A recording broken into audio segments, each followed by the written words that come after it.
It-taxxa fuq min jaqla l-paga minima kienet deċiżjoni li dan il-gvern daħħal inkiss is-sena li għaddiet. Meta l-erba' filgħaxija wieġeb għad-diskors tal-budget, il-kap tal-Oppożizzjoni Joseph Muscat iddikjara li gvern ġdid ser ineħħi t-taxxa fuq min jaqla l-paga minima.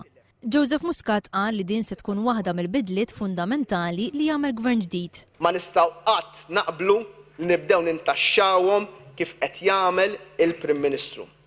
Għalhekk gvern ġdid immexxi minni jekk jingħata l-fiduċja se jaġixxi immedjatament biex ħaddiema li jaqraw biss il-minimum wage flimkien mal-benefiċċji relatati ma jħallsux l-income tax.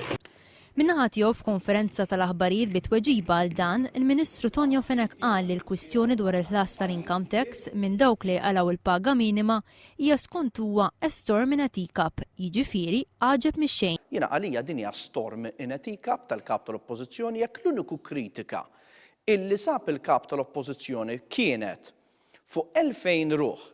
Tonio Fenech insista li dawk li jqalgħu il-paga minima għandhom iħallsu l-income tax. X'qed ngħidu f'dan nies ma jħallsux taxxa?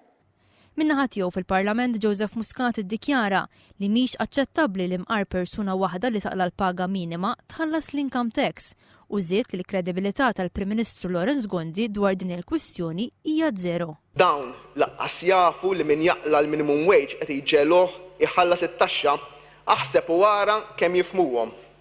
Dawn id-deċiżjonijiet abbattuhom il-bart lill familji dik il-friża ta' veru.